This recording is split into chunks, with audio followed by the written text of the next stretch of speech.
자, 오늘 말씀 보면요. 10절 한번 보세요. 지극히 작은 것에 충성된 자는 큰 것에도 충성되고 지극히 작은 것에 불의한 자는 큰 것에도 불의하니라. 그러시잖아요. 작은 것에 한 것이 큰 것에도 하게 된다는 거예요. 다시 말하면 성실에 관해서 말씀하는 겁니다. 성실.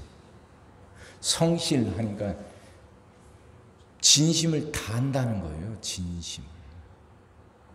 그러니까 작은 것에도 진심을 다할 줄 아는 사람은 큰 것에도 진심을 다해요. 그리고 작은 것은 해게 이게 작다고 업신여기고 그래서 함부로 하고 대충 하는 사람은 나는 이게 큰 일을 하면 잘할 텐데 겨우 이만한 일, 겨우 이런 거 나한테 맡기냐고. 그 작은 일에도 그 불성실하고 대충 하는 사람은 큰 것을 맡겨도 똑같이 하는 거예요. 하나님 믿는 건 성실한 거예요. 그죠? 하나님에게 마음을 다하는 거죠. 그렇게 하나님을 찾는 사람은 하나님이 맡겨주신 일이 아무리 크든 작든 거기에 흔들리지 않아요. 작은 것에도 충성을 다해요.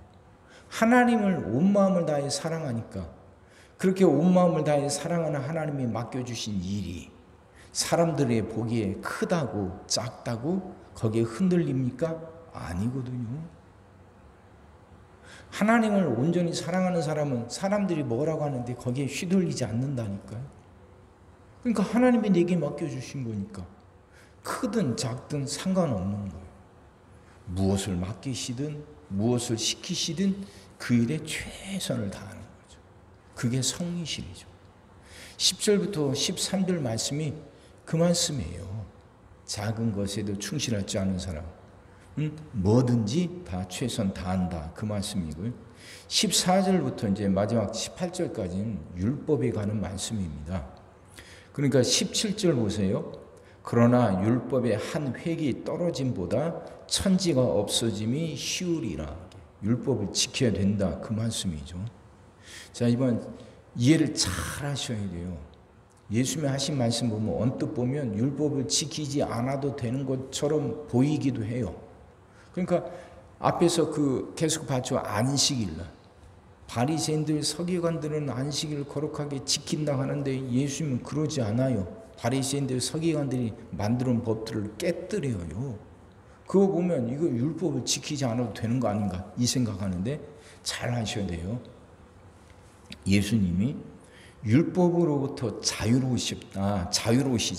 그건 무슨 의미냐면 이스라엘 사람들은 율법을 지켜야만 구원받는다 생각했어요. 그게 바리새인들 서기관들이죠.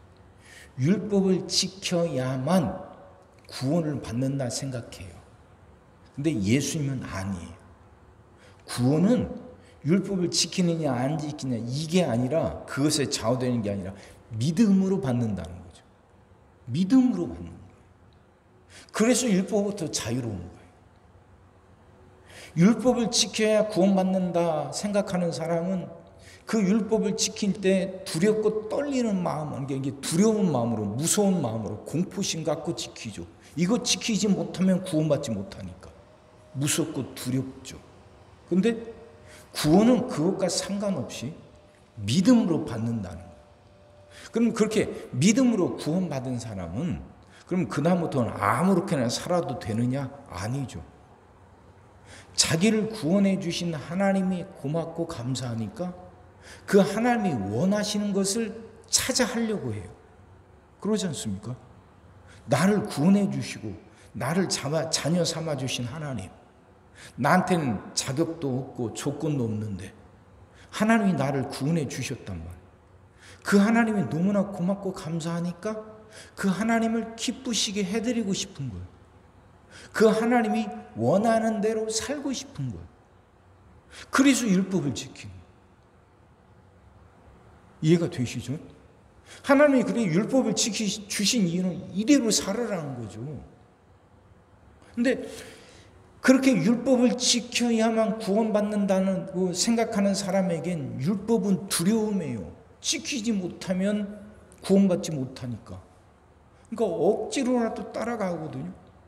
근데 아니, 근데 그것과 달리 믿음으로 구원받는다는 사람은, 그걸 믿는 사람은 이미 구원을 받았단 말이에요. 믿음 때문에 구원을 받았어요. 구원을 받고 나니까 구원해 주신 하나님이 고맙고 감사해요. 그 하나님을 위해서 나도 뭔가 하고 싶어. 근데 성경을 잘 보니까 성경은 하나님이 율법을 주신 거 이렇게 살으라고 우리에게 말씀해 주셨다. 그러니까 내가 그 하나님을 기쁘시게 해드리고 싶으니까 하나님이 주신 율법대로 그대로 따라 사는 거예요. 이게 율법에서 자유롭다는 거예요. 그대로 따라 사는 사람은 율법이 무섭고 두렵지 않죠. 율법이 간혹가다 그래 율법을 어길 수도 있어요. 미끄러질 수도 있죠. 근데 그걸 자기가 미끄러졌다 생각하면 다시 일어서서 하나님 잘못했다고 이제 말씀대로 살게 해달라고 기도하면서 또 그 율법을 지키고 말씀을 지켜가면서 살아가는 거죠. 이게 자유예요. 이게 자유. 율법으로부터 자유롭다는 건 율법을 안 지켜도 된다는 게 아니라, 율법이 공포스러운 게 아니라 이제 율법이 오히려 은혜가 되는 거예요. 공포심 때문에 율법을 지켜가는 게 아니라 하나님을 기쁘시게 해드리겠다는 마음으로 율법을 지켜가는 거예요. 그러니 그 공포, 두려움으로부터 벗어나는 거죠. 이게 자유죠. 자, 좀 더 쉽게 말하면 하나님을 믿는 사람은 믿는 사람다워야죠. 그죠? 그럼 믿는 사람답다는 게 뭐겠습니까? 율법과 선지자, 그게 결국 성경이고 말씀이거든요. 말씀을 지켜가는 거예요. 말씀은 구원받았다고 믿는 순간 끝나는 게 아니라 이제는 내가 살아가는 내 삶이 믿지 않는 사람들에게 본이 돼야 되거든요. 아, 저 사람은 하나님 믿는다는데 참 달라, 우리하고 달라 하는 소리를 들을 수 있을 만큼 살아야 되거든요. 그게 구원받은 사람들의 마땅히 한 도리이죠. 그렇게 살아가야 되는 거예요. 그래서 말씀을 지켜가는 거죠. 율법을 지켜가는 거예요. 그 때부터는 말씀, 율법이 두렵기만 한 게 아니에요. 오히려 고맙고 감사하고 은혜가 되는 거죠. 하나님을 기쁘시게 해드릴 수 있는 방법을 알게 됐으니까. 그렇게 사는 거예요. 그게 신앙생활이에요. 사랑하는 성도 여러분, 그렇게 살아갑시다.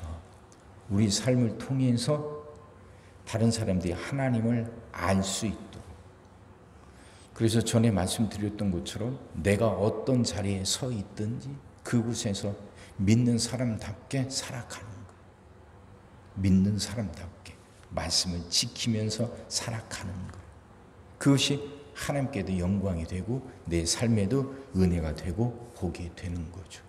그렇게 하나님이 우리에게 말씀대로 살아갈 수 있도록 믿음을 더하시고 능력을 더 주시기를 주의 이름으로 축원합니다. 기도하겠습니다. 사랑의 주님, 말씀이 이해가 되게 하시고 깨달아지게 하시고 은혜가 되게 하여 주옵소서. 참으로 우리가 믿는 사람답게 살아가게 하여 주옵소서. 우리가 믿음으로 구원받았으므로, 그래서 이제 우리가 하나님의 자녀가 되었으므로 이젠 하나님의 자녀답게 살아가게 하여 주옵소서. 그럴 수 있도록 온 마음을 다하여 말씀을 지켜가게 하여 주옵시고, 사람들이 보든 보지 않든 어느 곳에 있든 어떤 형편에 있든 최선을 다하여 말씀을 지켜가는 우리들 되게 하여 주옵소서.